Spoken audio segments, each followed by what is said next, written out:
বল হাতে মুস্তাফিজুর রহমানের ম্যাজিক, আর অন্যদিকে ব্যাট হাতে সাইফ হাসান এবং হৃদয়ের ঝড়ো ইনিংস।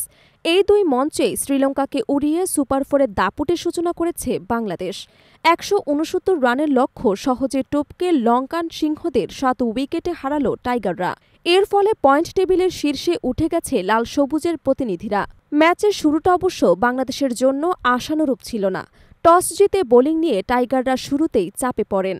দুই ওপেনার নিশাঙ্কা এবং ম্যান্ডিস ৪৪ রানের জুটি গড়েন। তবে তাসকিন আহমেদের শিকার হয়ে ফেরেন নিশাঙ্কা। কিছুক্ষণের ব্যবধানে শেখ মেহেদী হাসান ফিরিয়ে দেন মেন্ডিসকে। একই ওভারে থামান কামিল মিশারকেও। তবে লঙ্কানদের ভরসা হয়ে দাঁড়ান অধিনায়ক দাসুন সানাকা। একদিকে বাংলাদেশের ফিল্ডারদের ক্যাচ মিস, অন্যদিকে সানাঙ্কার ঝোড়ো ব্যাটিং। এই দুয়ের কারণে ম্যাচের মোড় ঘুরতে থাকে। পেরেরার সঙ্গে ৩২ এবং আশাঙ্কার সঙ্গে ৫৭ রানের পার্টনারশিপ গড়েন তিনি।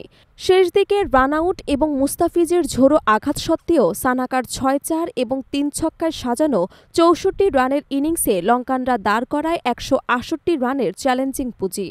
জয়ের জন্য ১৬৯ রানের লক্ষ্য নিয়ে ব্যাট করতে নেমে প্রথম ওভারেই আউট হন তানজিদ তামিম। ২৩ রানে থামেন লিটন দাসও। তবে সেখান থেকেই দায়িত্ব নেন সাইফ হাসান। ৪ ছক্কায় ভরপুর ৪৫ বলে ৬১ রানের দারুণ ইনিংসে জানান দেন তিনি শুধু টেস্টের ওপেনার নন, সীমিত ওভারের ক্রিকেটেরও আস্থার প্রতীক।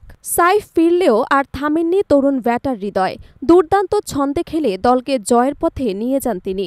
শেষ দিকে ৫৮ রানের ঝলমল ইনিংস খেলে শুধু দলের জয় নিশ্চিত করেননি, জয় করেছেন দর্শকদের হৃদয়ও। অন্য প্রান্তে শান্ত এবং তাহিদরা দায়িত্বশীল ব্যাটিং করে সহজে জয় নিশ্চিত করেন। ফলে শেষ বলে নয় কিংবা ১ রান বাকি থাকতে নয়, বাংলাদেশ এবার অনেক আগেই নিশ্চিত করে দাপুটে জয়। এই জয় এশিয়া কাপে নতুন ইতিহাস গড়ল টাইগাররা। লঙ্কান এবং সিংহরা গর্জন করলেও আসল গর্জন শোনা গেল লাল সবুজের বাঘদের কাছ থেকেই।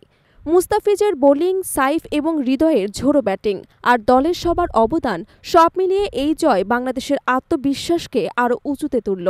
সুপার ফোরে বাকি ম্যাচগুলোতে এখন এই ধারাবাহিকতাই ধরে রাখার চ্যালেঞ্জ টাইগারদের সামনে।